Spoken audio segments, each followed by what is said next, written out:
স্বপ্নের আলপনায় তোমাদের সবাইকে জানাই স্বাগত। আজকের গল্প অভিশপ্ত হিরে তৃতীয় পর্ব।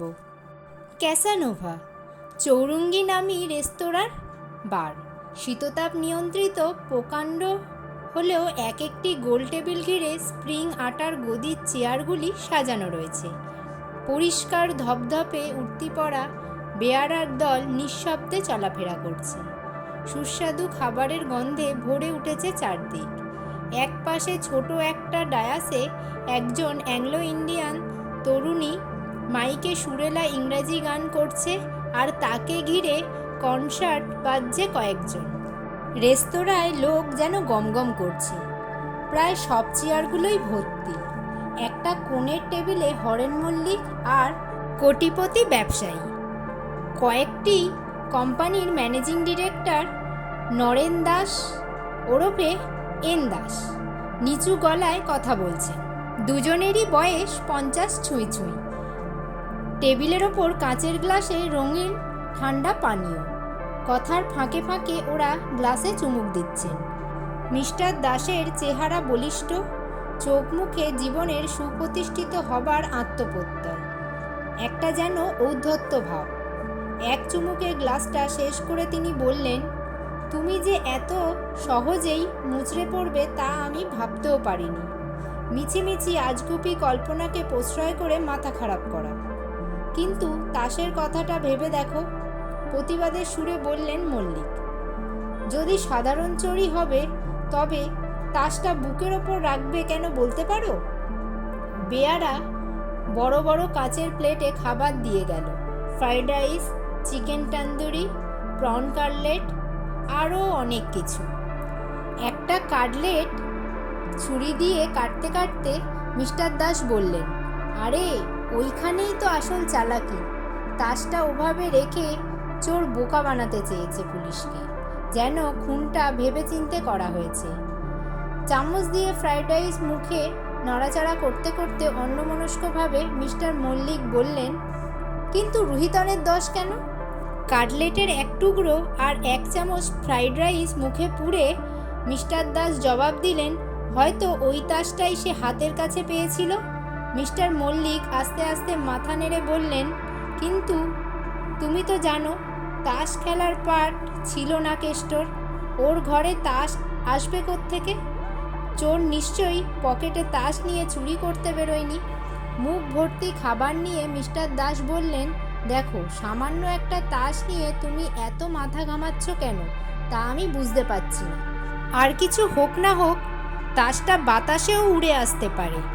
কেন মাথা ঘামাচ্ছি শুনবে? মিস্টার মল্লিক বললেন, ধরো যদি রুহিতনের দোষ নিয়ে খুনি এই কথাটাই বলতে চায়। মিস্টার দাসের কানের কাছে মুখ নিয়ে নিচু গলায় তিনি কি যেন বললেন, আর মিস্টার দাসের মুখ হঠাৎ ফ্যাকাশে হয়ে গেল। পর মুহূর্তে তিনি যেন জোর করে হেসে উঠে বললেন, তোমার দেখছি মাথা খারাপ হতে আর দেরি নেই। নাও নাও, হাত চালাও। পেটে কিছু পড়লেই মাথা ঠিক হয়ে যাবে। কিছু খেতে ইচ্ছে করছে না। হাত প্রায় গুটিয়ে মিস্টার মল্লিক বললেন, একটা ভীষণ ভয় আমার বুকে পাথরের মতো চেপে বসেছে। আমার উপদেশ যদি শোনো। পরম তৃপ্তির সঙ্গে মাংসের টুকরো চিবোতে চিবোতে মিস্টার দাস বললেন, তবে কিছুদিনের জন্য বাইরে থেকে ঘুরে এসো। তুমি একটা কাল্পনিক আতঙ্কে ভুগছ। বাইরের হাওয়ায় শরীর মন দুই ঠিক হয়ে যাবে। ওদের টেবিলের পিছনের টেবিলে মিস্টার দাসের দিকে পিছন ফিরে একজন অনেকক্ষণ ধরে বসেছিল। তার সামনেও প্লেট ভর্তি খাবার, কিন্তু সেগুলোর সদ্গতির চাইতে মিস্টার দাস আর মিস্টার মল্লিকের কথাবার্তা শোনার দিকে যেন তার আগ্রহটা বেশি ছিল। এই তৃতীয় জনের গায়ে কালো রঙের একটা গরম ওভারকোট, কলার উল্টানো থাকায় চিবুক পর্যন্ত ঢাকা, মাথায় একটা কালো ফেল্টের টুপি ভুরু পর্যন্ত নামানো। লোকটি সারাক্ষণই মুখ নিচু করে বসেছিল আর পিছনের টেবিলের মৃদু কথাবার্তা কান পেতে শোনার চেষ্টা করছিল। মাঝে মাঝে তার ঠোঁটের ফাঁক দিয়ে ফুটে উঠছিল প্রসন্ন বিদ্রূপের হাসি। হঠাৎ অ্যাংলো ইন্ডিয়ান মেয়েটি গেয়ে উঠল, when a woman is betrayed she takes her life. When a man is betrayed, he strikes with knife. Mister Mallick আর মিস্টার দাস যেন ইলেকট্রিক শক খেলেন। দুজনের দিকে তাকিয়ে রইলেন বোবা দৃষ্টিতে। আর কালো পোশাক পরা লোকটি তার নিচু করা মুখটা এতক্ষণে আস্তে আস্তে উঁচু করল। সেই মুখে ফুটে উঠেছে অনাবিল কৌতুকের হাসি।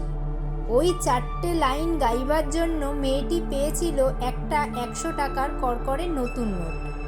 আজকের গল্পের অংশটা এই পর্যন্তই। এর পরের অংশগুলো জানতে আমার চ্যানেলে অবশ্যই কান রাখো। আর যারা নতুন বন্ধু আমার চ্যানেলটাকে আজকেই প্রথমবার শুনছো বা দেখছো, এখনো পর্যন্ত সাবস্ক্রাইব করোনি, তারা তাড়াতাড়ি আমার চ্যানেলটাকে সাবস্ক্রাইব করে আমার চ্যানেলের সঙ্গে থাকো। আর পুরানো বন্ধুরা লাইক শেয়ার করতে ভুলো না। পরের অংশ নিয়ে আমি পরের গল্পে অবশ্যই হাজির হব। আজ তাহলে এই পর্যন্তই থাক, দেখা হচ্ছে পরের ভিডিওতে। ততক্ষণ পর্যন্ত তোমরা সবাই ভালো থাকো এবং সুস্থ থাকো।